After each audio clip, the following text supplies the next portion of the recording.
Assalamualaikum warahmatullahi wabarakatuh. Salam sobat hobi bola.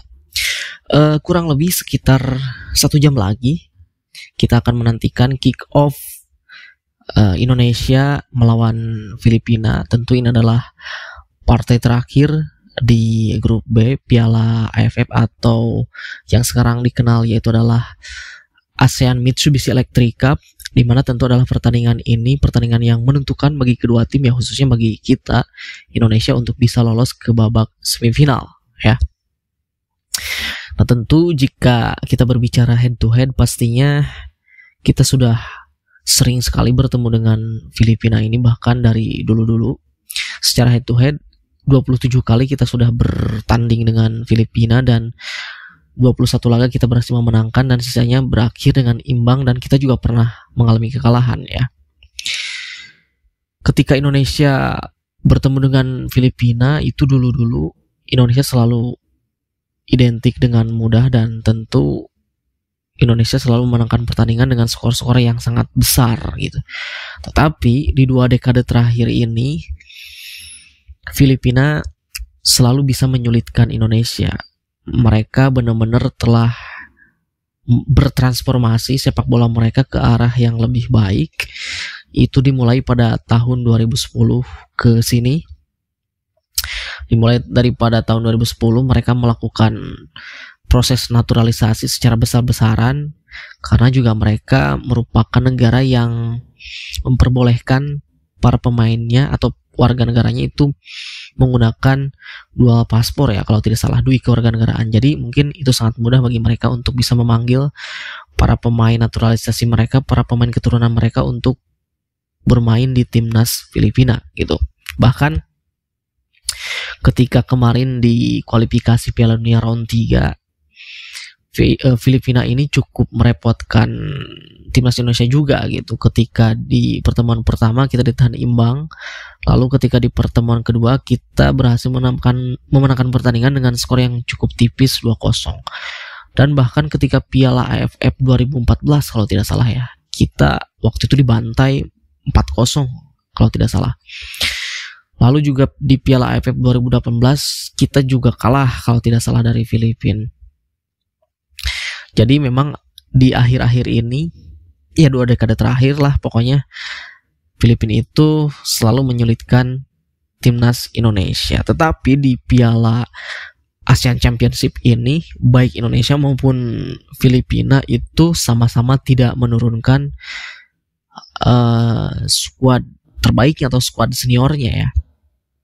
Karena memang kita tahu banyak sekali para pemain timnas Indonesia maupun Filipina yang bermain abroad di luar negeri gitu. Termasuk penjaga gawang mereka Neil Ederich dan juga Kevin Ray Mendoza yang bermain di Persib Bandung juga tidak mereka panggil karena itu tidak diizinkan oleh klubnya masing-masing.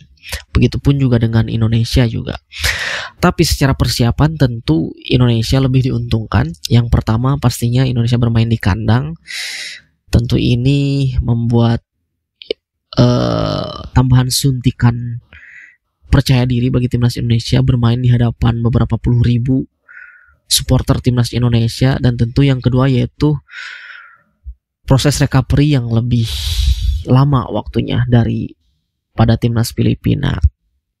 Indonesia punya sekitar waktu 5 hari kalau tidak salah, sedangkan Filipina itu hanya punya waktu 3 hari, bahkan 2 hari setengah ya, karena memang 1 harinya itu digunakan untuk perjalanan gitu. Setelah melawan Vietnam, pelatih Sintayong mengeluh dengan jadwal karena itu akan mempengaruhi proses recovery. Begitupun juga saat ini pelatih dari Filipina pun mengatakan hal yang sama untuk event ASEAN Championship ini, karena mereka harus bertanding dengan jadwal yang padat dan tentu harus bergantian venue gitu, kandang ataupun tandang. Itu yang benar-benar kesulitan untuk para pemain melakukan proses recovery itu. Tetapi yang mudah-mudahan di pertandingan malam ini Indonesia ada beberapa faktor yang diuntungkan, tetapi bukan berarti kita menganggap remeh lawan Filipina ya. Kita juga harus waspada. Apalagi mereka di pertandingan sebelumnya berhasil menahan imbang Vietnam 1-1, itu di luar dugaan ya dengan para pemain muda mereka gitu. Nah, tentu starting line up dari timnas Indonesia ini sudah rilis ya, karena memang ini kurang lebih 1 jam lagi akan segera digelar kick off. Maka dari itu starting line up dari Indonesia sudah keluar dan tentu STY menurunkan formasi terbaiknya. Kita lihat mulai dari lini belakang, yaitu 3 palang pintu tetap dipertahankan, yaitu ada Muhammad Ferrari, Kadek Ariel, dan juga Donitri. Lalu juga Sintayong menurunkan 2 wingback terbaiknya, yaitu di kanan Asnawi dan di kiri Arhan.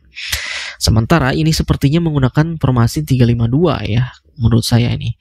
Di tengah itu ada 3, Arkan Fikri, Ahmad Maulana, dan juga Rehan Hanan. Sementara di depan ini pastinya Rafael Strike, lalu Marcelino akan berposisi sebagai free roll, sepertinya bisa sebagai second striker ataupun false nine, seperti itu.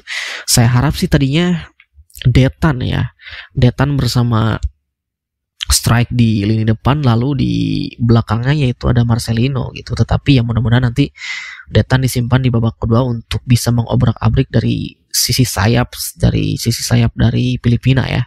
Karena kita tahu bahwa Detan ini punya kecepatan yang sangat luar biasa. Ya mudah-mudahan para pemain ini bermain dengan kompak, bermain dengan pede, jangan sampai permainan kita ketika melawan Laos itu terulang. Mudah-mudahan dari para pemain ini semua sudah terbentuk chemistry-nya, jangan sampai di antara pemain itu saling tidak percaya gitu. Ketika melawan Laos sangat-sangat terlihat itu ya.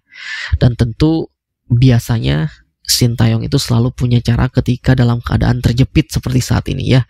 Kita dukung terus, kita support terus. Kurang dari 1 jam lagi kita akan menyaksikan. Stay terus, dukung timnas Indonesia, dan terima kasih, sampai jumpa lagi di video selanjutnya.